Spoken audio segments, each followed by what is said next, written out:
So I've been watching you a lot these days. I've been binge watching you like Netflix, YouTube videos, all the sessions, both Pratyusha, Vedant Samhita. And my husband was even joking the other day that, like how in our childhood our parents used to play Astha channel, you keep him playing him in the background these days. And I know it's because I want to gain that knowledge. We all have problems in our life, and your videos provide comfort to me. But at the same time, I don't want to make you my entertainment. That just feels wrong. The objective should be gaining the knowledge, applying it in my life, making it better, and maybe someday making other lives better too using that. So how do I strike this balance between my mind enjoying this too much and reveling in it versus actually sitting down in a disciplined environment and learning from it? I feel as if I'm addicted to you. I don't want that. Mm, it's a delicate thing. It's a. I'll share with you how it's been with me. Whenever I have found the right company over the last 4 decades, comprising of the time I have been conscious enough to understand something, whenever I have found something right, something nice, something beautiful, something auspicious, I've never cared for any kind of balance. In fact, I have totally allowed myself to be drowned, to drench, to sink, to fall. I have not bothered to retain any kind of control of myself. If the thing wants to take me in totally, if it wants to consume me fully, I've been, you could say, carefree enough or loving enough or bold enough to let that happen. The thing is, if that which is compelling me so much towards itself is really right, then it will progressively make itself, what should I say, redundant for me. I trust that thing or that book that much. Let me go to it. And let me go to it fully. And when it has given me the most that it can, then it will set me free of everything, including itself. It will say, now that you have learnt most of it, go out, act as my ambassador, and spread the light. The thing is that light cannot be spread before I have it.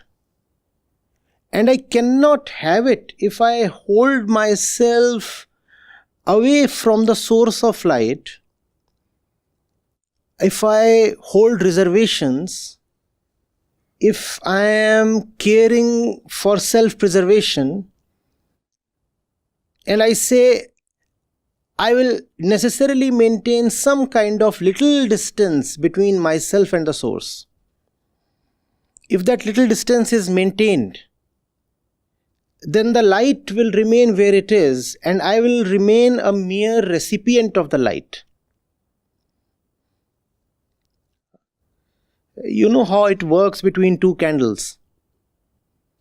Even if there is a little distance, the second candle will remain a mere receiver of light. It will not be set alight itself. It has to go to the lit candle without any reservations. And once both the candles are aflame, there remains no point in them remaining together anymore. then it becomes very obvious, very sensible for the two candles to pursue two different spheres of darknesses. No? There is so much darkness around. If there are so many candles, what are they doing? Just aggregating together. One has to be very bold in these matters. The ego seeks security from the world, and even when it comes to the truth, it still wants to somehow uphold its security. It is alright if one wants to guarantee one's security against the world, but when it comes to truth and beauty, that's when one should just drop the defenses. It is alright to be immersed. It is alright even to be drowned. It is alright even to die. What is the point in conserving something that is anyway imperfect? If there is a rare chance at gaining perfection, why waste it away in one's fears?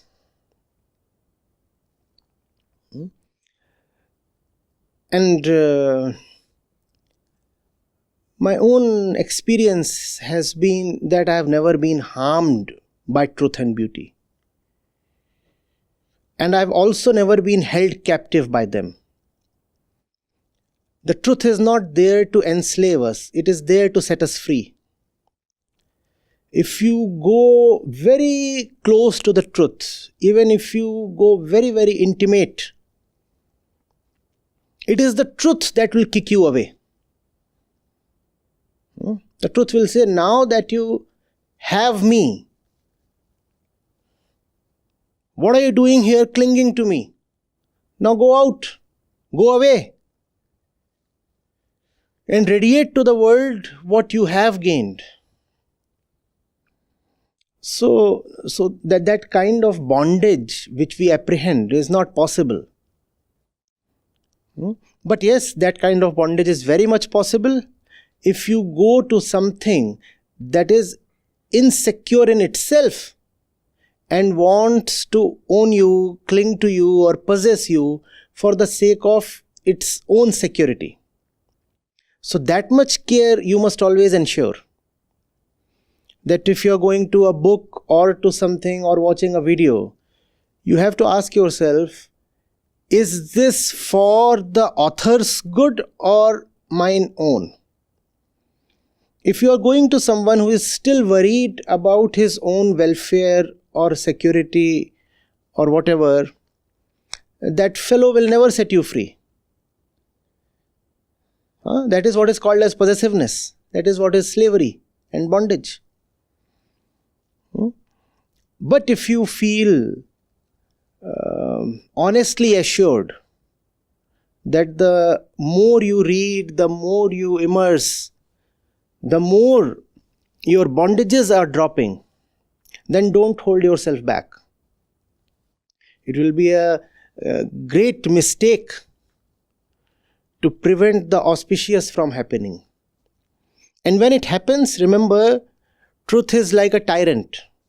It does not brook nonsense. It does not tolerate a competitor. When the truth comes, I've experienced, it's like complete ownership of the one thing over your entire life. There have been phases of craziness. You are immersed in a book and you can't sleep. Entire night you are just with that one book. Even in my office, I found myself reading the book. That book turned me super efficient in the office.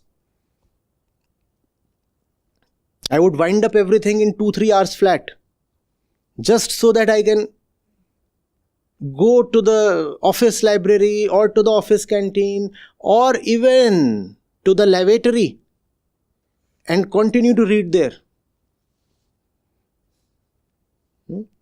I fondly remember those phases. And I wish we all pass through those. That's what should be rightly called as love. Not the very ordinary thing that we experience and label as love. Love is when your consciousness is totally besotted with something sublime.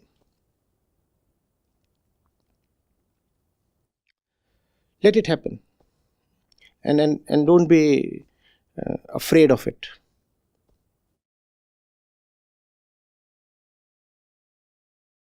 So it's a good problem to have. I can continue this addiction of mine then. If the object is good, the object will not allow you to remain addicted. That's the thing with the right teacher. The teacher liberates you from everything, including the teacher.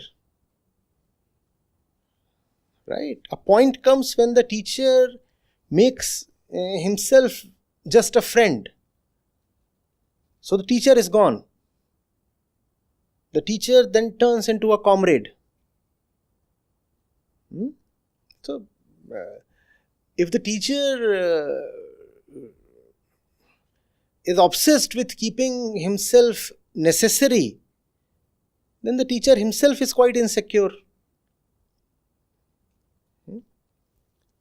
The teacher wants the student to graduate as quickly as possible, not remain a student all the while.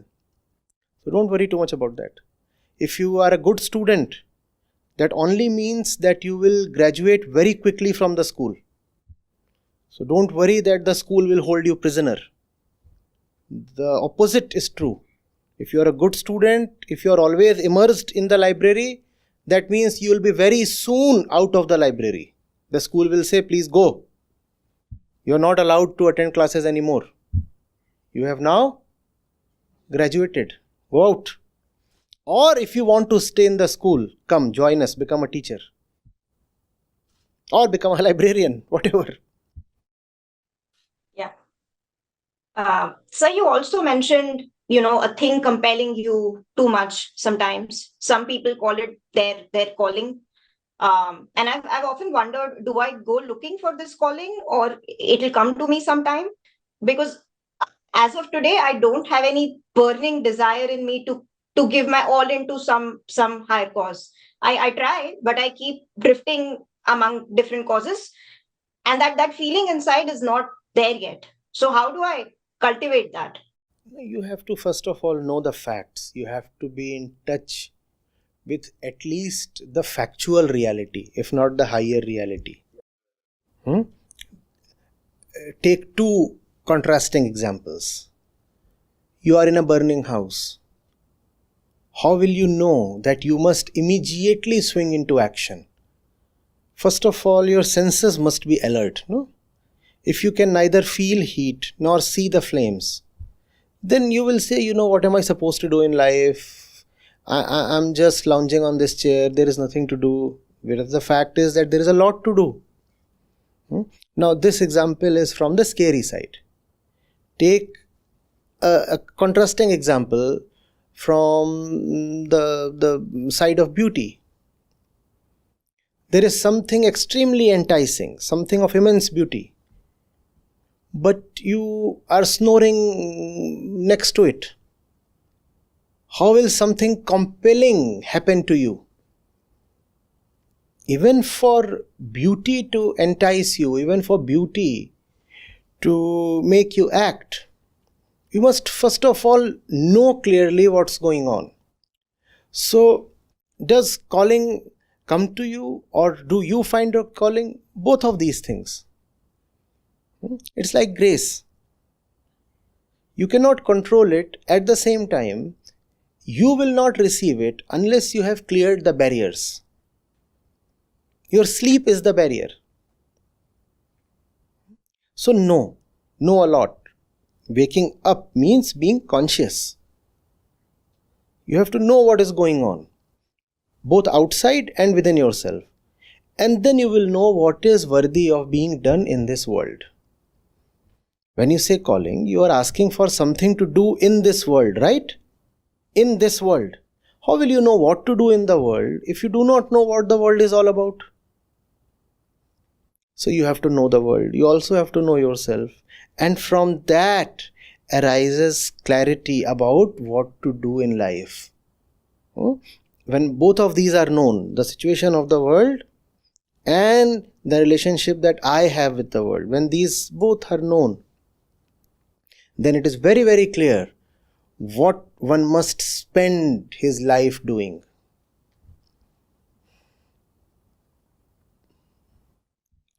Thank you, sir. Welcome.